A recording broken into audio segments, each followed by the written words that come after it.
Agrocampus Radio, Ciencia, Agro y Sociedad. El espacio institucional de la Facultad de Ciencias Agrarias que busca aportar a la discusión sobre territorios rurales, ruralidad y producción agraria. Conduce Vicedecanatura Académica de Facultad.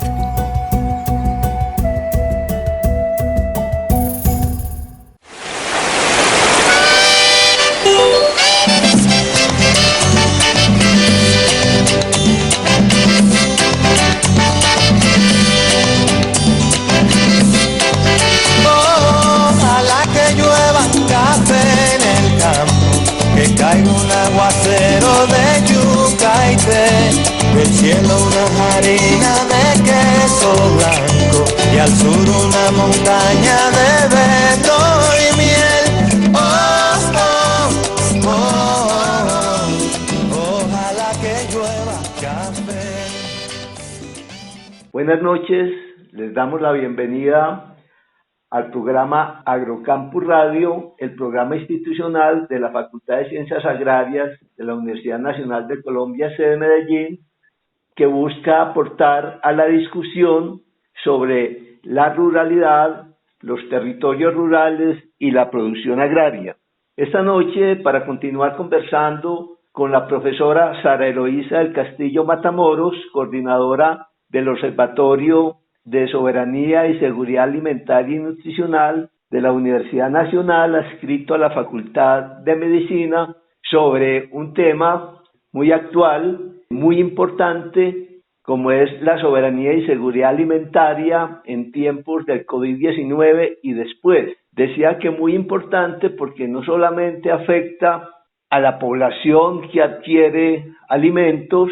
iba a decir consumidores, pero yo creo que no es la mejor palabra, sino como seres humanos, como sociedad, necesitamos los alimentos, es de primera necesidad, frente a otros artículos que no son básicos y de los cuales pues podemos prescindir. Le damos la bienvenida nuevamente a la profesora Sara Eloísa del Castillo Matamoros, coordinadora del Observatorio sobre Soberanía y Seguridad Alimentaria y Nutricional de la Universidad Nacional de Colombia, sede Bogotá, adscrito a la Facultad de Medicina. Profesora Sara, muchas gracias nuevamente por atender nuestra invitación y le dejo los micrófonos para que salude a nuestra audiencia. Buenas noches, por estar otra vez con ustedes en esta segunda emisión sobre este tema tan urgente e interesante que ha introducido el profesor León. De verdad un placer estar nuevamente en estos micrófonos y seguramente tendremos un programa tan interesante como el pasado.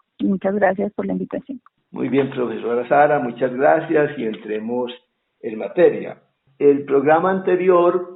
usted nos dijo de que la crisis producida por esta pandemia había dejado al descubierto la fragilidad del sistema agroalimentario colombiano. O sea, antes de llegar la crisis por la pandemia ya teníamos una crisis en soberanía y seguridad alimentaria, manifestada con muchos indicadores de desnutrición, de muertes de hambre, de mucha gente que no tiene acceso a una dieta digna, etcétera. Esa fragilidad pues no llega de pronto y tampoco es gratuita. Recordemos que, digamos, hasta principios de los años 90 había una institucionalidad estatal mucho mejor que la que ahora teníamos. Para solamente traer al tiempo de hoy instituciones como el Instituto de Mercadeo Agropecuario IDEMA, responsable para esos años, desde los 60 hasta principios de los 90, de fijar precios de sustentación para la compra de la producción a nuestros agricultores y campesinos. Se quejaban pues de que estos precios no eran los mejores, algo por encima de los costos de producción, pero eso le fijaba también un precio de compra a los intermediarios. Pero no solamente era eso, sino también que al comprar esta producción, el Estado tenía disponibilidad de considerable cantidad, toneladas de alimentos que almacenaba en unas bodegas que tenía en varios sitios del país, y con esta producción almacenada podía entonces entrar a regular los costos o los precios de los productos para evitar pues el alza descarada de los mismos, y también le posibilitaba enfrentar situaciones como las que tenemos ahora, ¿cierto? Ahora uno ve las campañas radiales, los gobiernos incitando a que donemos, compremos mercados para darle a la población más vulnerable, pero para esa época el Estado almacenaba una cantidad considerable de alimentos que en estas crisis como la de ahora, pues podía ofrecer desde el Estado algo de mercado y alimentación a los sectores más vulnerables, como debe garantizar el Estado. También hacia finales de los años 90, hubo un programa importante que se llamó el programa de oferta selectiva, que se enfocaba en los 10 productos de la canasta familiar más importantes, y durante 4 años se garantizaba la compra, o sea, el abastecimiento, se garantizaba que los precios de estos alimentos no sobrepasaran el poder adquisitivo de las personas, y además de eso se tenía toda una oferta de tecnificación para los agricultores que reinaban eso. Entonces llegamos a esta situación de ahora donde nada de eso existe, y obviamente pues entramos no solamente en la crisis del COVID, sino en una crisis como la de ahora. No sé qué opinión le merece eso, profesora Sara. Pues yo creo que eso es precisamente en este recorrido en gran medida de grandes hitos históricos del país, en particularmente de la situación en torno a las decisiones de política pública tomadas frente a lo alimentario en Colombia, donde la preocupación que permanecía es una preocupación por la garantía de la seguridad alimentaria únicamente, y olvidando que podríamos ser un país soberano alimentariamente, utilizando como todas las alternativas que usted hacía énfasis. Lo que creo que hay que comentar es que al Estado, a los que toman decisiones, a los gobiernos, se les olvida que el alimento es un bien público tan importante para la población como bien común que es, tanto así como el agua, donde se debe garantizar un mínimo vital, también se debe garantizar un mínimo vital alimentario que tiene que pasar por garantizarle a la población en calidad y cantidad esos alimentos que hacen parte de la canasta básica, de esos alimentos que tienen que garantizar una dieta saludable, sostenible y completa para toda la población. Pero efectivamente ese es un tema estructural donde hemos sacrificado una lógica de acceso que ha garantizado en algunos escenarios la seguridad alimentaria y nutricional para algunas poblaciones, y deja absolutamente vulnerables a otras, porque toda la estructura del sistema agroalimentario colombiano es una estructura totalmente dependiente que ha optado por la producción extensiva de algunos alimentos, de algunos productos alimentarios, dejando imposibilitada a toda la estructura de resolver pues toda la cadena agroalimentaria que requiere toda la población colombiana. Creo que precisamente es lo que ha hecho el COVID, esta emergencia sanitaria, ha mostrado esta fragilidad. Y como decíamos en algún comunicado del observatorio, algo muy grave detrás de todo esto es que entramos a la pandemia con una brecha alimentaria y nutricional muy crítica, porque ya en 2015, en la Encuesta Nacional de Situación Nutricional publicada hace más o menos un año, se mostraba como 1 de cada 2 hogares tienen inseguridad alimentaria en el hogar. Estamos hablando de más de un 52% de inseguridad alimentaria. 52 de cada 100 hogares tienen una situación de inseguridad alimentaria en riesgo, y de esos, la población más vulnerable, más de 8 hogares por cada 100 tienen una inseguridad alimentaria severa, y es lo que genera todas estas cifras, como usted mencionaba, de muertes por desnutrición y situaciones extremas, que lo que están mostrando es precisamente esa brecha de inequidad que tenemos y con las que entramos a la pandemia, con el riesgo de que todas estas situaciones se exacerben, generando pues la base de población que va a estar mucho más vulnerable y que seguramente agrandará las problemáticas alimentarias del país en la pospandemia. Usted decía ahorita no, en el programa anterior, sobre que un componente muy importante son los circuitos cortos. Los circuitos cortos, entonces, es aquello pues que los lugares de consumo, de distribución, debe estar cerca de los lugares de producción. Y me llama la atención en ese sentido, por ejemplo, lo que dice el secretario de Agricultura del departamento de Nariño en un reportaje que aparece la semana pasada, el secretario de Agricultura de Nariño, Jairo Chamorro, quien asegura que se ha roto la cadena agroalimentaria en ese departamento porque no hay cómo pagar fletes, pues los transportadores que llevan los alimentos a Bogotá o a Medellín no tienen carga de regreso, o sea, de Bogotá o Medellín no tienen carga de regreso hacia el departamento de Nariño, lo que ha llevado a que por un lado ese departamento tenga la producción represada en las fincas y por otro desabastecimiento en las ciudades, sobre todo Pasto y Cali y otros municipios de la región. Uno pensaría que si hay alimentos, eso no quiere decir que la población nariñense esté bien abastecida de alimentos, tenga acceso a los alimentos y sin embargo los principales de estos mercados de la producción nariñense son ciudades más distantes. Podría conectarse en otro orden esa producción de alimentos a los municipios cercanos en el Pacífico nariñense que tanto déficit hay. ¿Usted qué opina? Yo creo que tiene mucho que ver también con los tipos de dietas que se han impuesto de manera, digamos, nacional en un modelo de alimentos, en un modelo de dieta alimentaria que está basado en pocos alimentos y que precisamente ha excluido de esas dietas los alimentos autóctonos y las dietas ancestrales, que eran dietas balanceadas en sí mismas y diversas, pero que han sido desplazadas precisamente por estos alimentos que se han convertido en pocos alimentos y que han generado dependencia y acostumbramiento pues de los territorios de alimentos, por ejemplo, como el arroz, por ejemplo, como el huevo en ciertas zonas donde anteriormente no eran tan comunes, en las zonas pacíficas, en las zonas de costa y de río. Claro, el abastecimiento ahora está siendo afectado precisamente por la imposibilidad del transporte y por pues precisamente el confinamiento que ha hecho que muchas de estas personas y mercados estén confinados también y estén en dificultades para hacer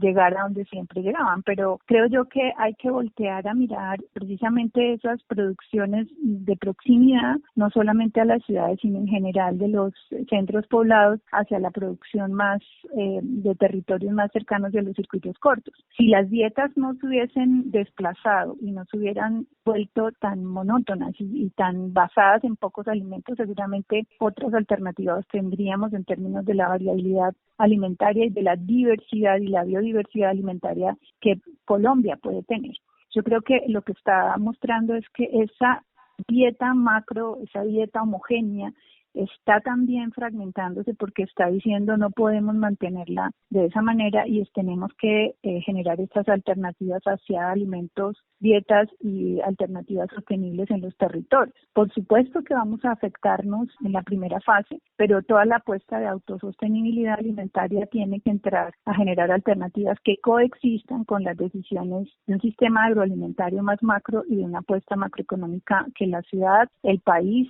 y precisamente los tomadores de decisiones en las políticas alimentarias tienen que pensarse como alternativas. Yo creo que esto está demandando alternativas creativas, urgentes, que no dan espera, que le hagan el quite a estas situaciones de un estatus de situación que tiene que cambiar porque además está mostrando que ha fracasado en su sistema agroalimentario tradicional y que no ha tenido en este momento respuestas claras. Si se acaban las importaciones y los grandes superficies no tienen abastecimiento, que es a lo que le compran los programas de asistencia alimentaria de gran envergadura en Colombia, entonces ¿de dónde vamos a sacar el abastecimiento alimentario para todos esos programas, territorios, poblaciones y comunidades? Creo que es necesario movernos hacia otras alternativas y esas apuestas de la agricultura familiar, campesina, comunitaria, circuitos cortos, agricultura y agroindustria campesina que están generando opciones, tienen que también protegerse porque no pueden hacerlo sin plataforma económica y sin la posibilidad de que también a ellos se les garantice una buena calidad de vida, porque pues son poblaciones además envejecidas y poblaciones que han sido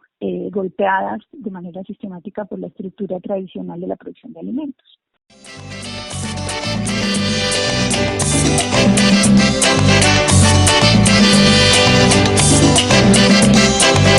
Ojalá que llueva café en el campo, peinaron alto cerro de trigo y mapuey, baja con la colina de arroz graneado y continúa el arado con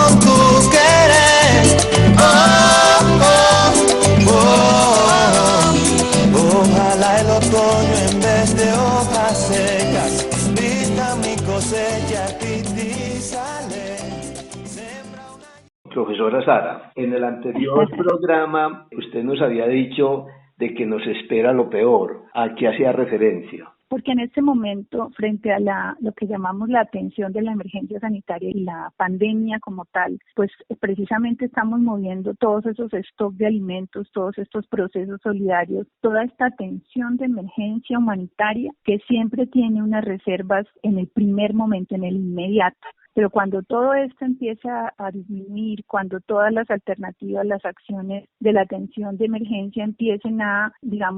fenecer, a escasear, y todas las circunstancias del hambre y de la imposibilidad de las familias colombianas, hasta de las de clase media, a poder generar ingresos que por el confinamiento se han disminuido para todas las familias, especialmente en una gran proporción de la informalidad, que es un grueso de la población colombiana. Esa crisis del recurso para los alimentos, obviamente las situaciones ya muy agravadas de los programas de asistencia alimentaria totalmente colapsados, desbordados y en donde están vaciando todas sus posibilidades, el coletazo va a ser mucho más fuerte en lo alimentario y nutricional porque no habrá para el inmediato, se satisface el inmediato, la crisis, la urgencia, pero no habrá para lo inmediato y el corto plazo y el mediano plazo empiezan a generar situaciones que afectan mucho más estructuralmente la economía de las familias y la cotidianidad de los hogares. Y no va a haber no solamente abastecimiento, sino además recursos para la compra de alimentos que cada vez se van a poner más costosos y que además generan todo eso que usted mencionaba ahora, y es las dificultades de poder sacar los productos de los territorios precisamente por el costo de los fletes, por las distancias y además por la poca plataforma de comercialización protegida por el Estado. Es que el Estado tiene que proteger todos los eslabones de la cadena agroalimentaria como bien público y garantizar en qué momento ese desarrollo de los subsidios tiene que pasar a un ejercicio mucho más estructural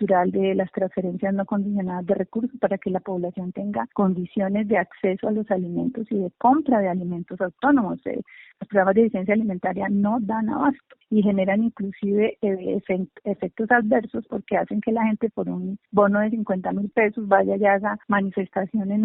un supermercado y se haga exactamente el efecto contrario del distanciamiento social. Se hacen todas las manifestaciones en protesta de los alimentos que no consiguen o que les dan a cuentagotas. O sea, esta es una situación crítica y lo que llamamos el coletazo post-pandemia está planteándose que no hay alternativas concretas que ya deberían echarse a andar porque la post-pandemia, que no es post-confinamiento, sino ya en las situaciones de desabastecimiento de la gente, no solo porque no encuentre qué comprar, sino que no tiene con qué comprarlo y sus opciones de empleo, ingresos de todas las familias se están viendo afectados. Uno lo ve solamente en las cosas que le cuentan sus propios estudiantes, que aunque acceden a la universidad vienen de familias bastante comprometidas con situaciones económicas difíciles. Sí, profesora, yo creo que concuerdo con usted en que esta crisis apenas se inicia. Dos comentarios. Uno, de que pues todo este modelo neoliberal que llevó a que todas estas estructuras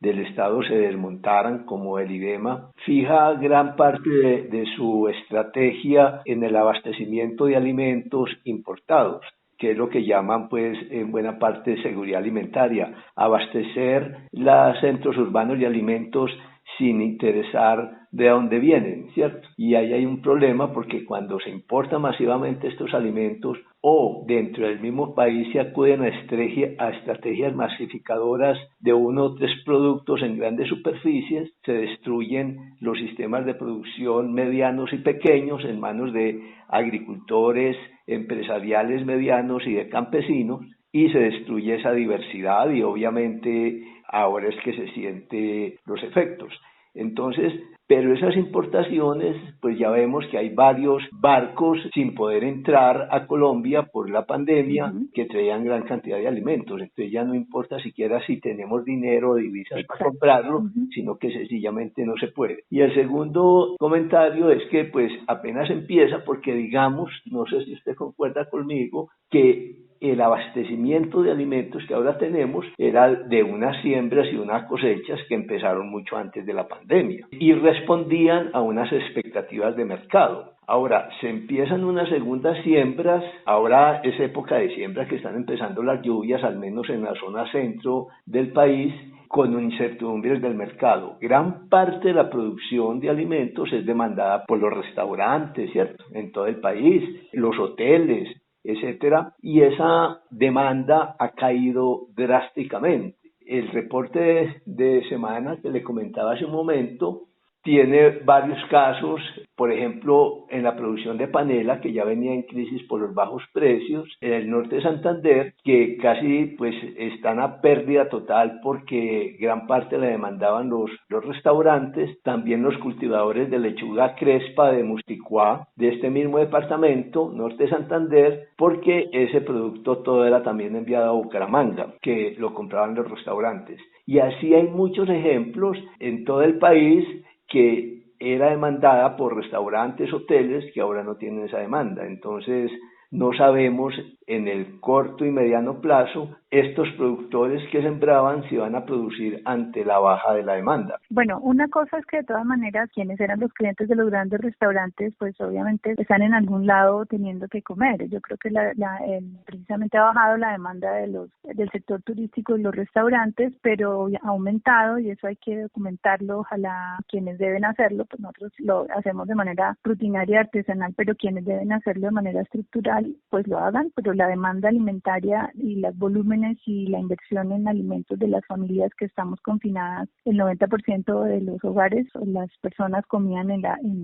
pues el aumento que ha tenido la encuesta de situación nutricional lo ha mostrado, cómo había incrementado en un 90% el consumo de alimentos fuera del hogar y que es lo que daba la clientela a los restaurantes, a los sectores de la comida en la calle, por la calle en los restaurantes, pero en alguna parte están comiendo esas personas y es el incremento de la compra de alimentos por parte de las familias colombianas, que pues, obviamente es diferencial en términos también del estrato socioeconómico. El otro asunto es que los programas de ciencia alimentaria que no pueden funcionar como antes, están llevando también la comida en los mercados y demás a las casas y también están necesitando abastecerse. Luego, si hay un Estado que regule eso, que organice eso, seguramente podría haber un equilibrio para que las cosechas y para que la producción no se quede concentrada, que precisamente creo que va a ser el problema en los territorios donde no hay garantía de plataformas de comercialización y sobre todo de superar las situaciones que van a aprovechar los intermediarios. Eso es una cosa. Y lo segundo que me parece muy importante de lo que usted plantea es necesariamente que en todos estos eslabones de la cadena agroalimentaria hasta llegar al consumidor usuario final y a todas las circunstancias de necesitar consumo de alimentos en todas las actividades humanas, que siguen dándose de diferentes maneras al interior de las casas y de los hogares, pues es ese proceso de estabilizar esos precios y es lo que decíamos como segundo punto de nuestro comunicado, la urgencia de un Estado, una institucionalidad que regule los precios y controle los costos de los precios de la canasta básica de alimentos de la población colombiana, o si no aquí puede haber todavía una situación que se agrave en términos de la estabilidad económica de las familias promedio, de las familias que cada vez son más frágiles en términos de su vulnerabilidad económica y social. Yo creo que es algo que hay que pensarlo con mucho cuidado y es la mano de la institucionalidad que debe regular, que debe plantear una política pública de lo alimentario y nutricional con todos los elementos de la cadena de producción en el sistema agroalimentario. Es pensarse por fin alguna vez seriamente que el problema de lo agroalimentario tiene que ser de decisión estatal y no dejarlo pues al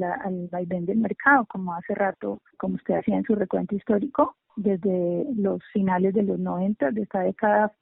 pavorosa para la agricultura, permitió que en este país todo eso se deteriorara al punto que tenemos hoy. Profesora Sara, es crítico el asunto porque digamos que de todas maneras la demanda así y la gente que pues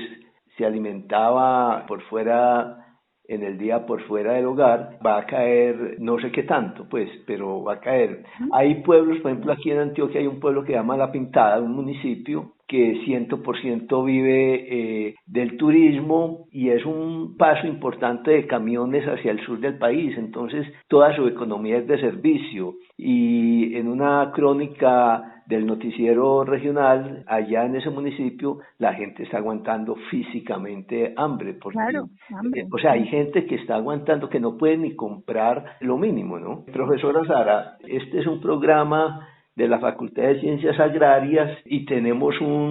una aproximación complementaria con ustedes en la Facultad de Medicina sobre esto de la soberanía y la seguridad alimentaria y nutricional. Yo creo que hay mucho que conversar.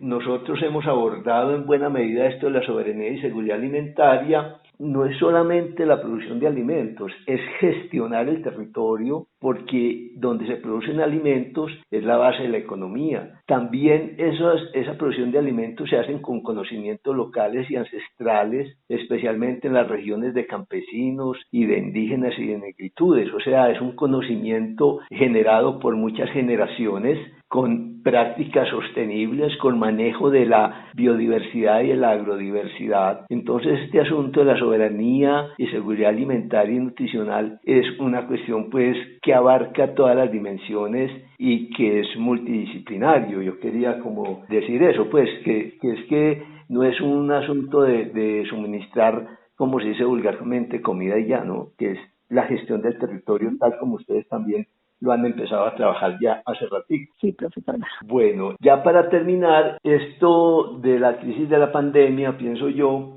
no nos podemos quedar en la coyuntura, sino que, como usted lo ha dicho, esto ha desvelado pues la fragilidad o ha puesto en evidencia de la gente la fragilidad de nuestro sistema agroalimentario, y no nos podemos quedar en la coyuntura de esta crisis, sino que aprovecharla para proyectarnos a los escenarios que usted nos proponía. Dándole las gracias nuevamente por haber participado en este programa, aceptado la invitación. Esperamos que sigamos una conversación más adelante sobre estos temas, y le dejo los micrófonos para que se despida la audiencia y si tiene algún comentario final, bien pueda, profesora Sara.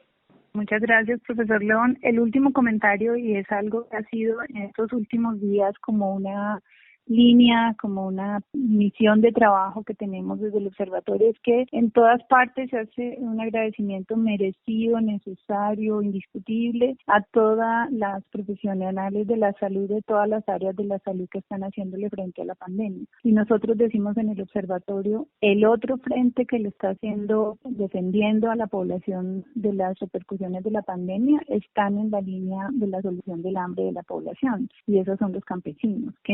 que demandamos cuidados de bioseguridad para los médicos y todas las personas del área de la salud, pero no estamos pensando en que tenemos que cuidar a esos campesinos que enfrentan la primera línea de la resolución del hambre de la población en la pandemia y la postpandemia. Y es una urgencia. Entonces creo que esa es una tarea por hacer, no plantearnos tantas propagandas de que son los héroes, sino más bien cuidarlos en la integralidad de su calidad de vida, porque precisamente en manos de los campesinos está el futuro alimentario de la población en estas circunstancias. Eso era un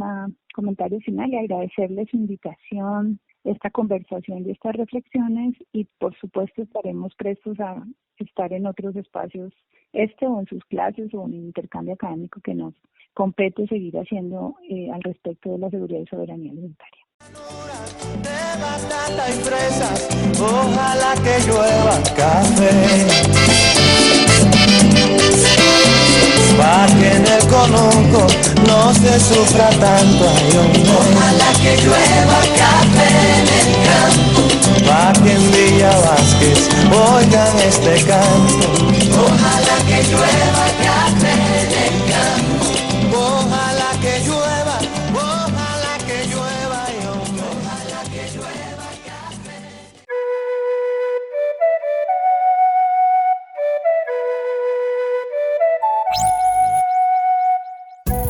Agrocampus Radio, Ciencia, Agro y Sociedad. El espacio institucional de la Facultad de Ciencias Agrarias que busca aportar a la discusión sobre territorios rurales, ruralidad y producción agraria. Conduce Vicedecanatura Académica de Facultad.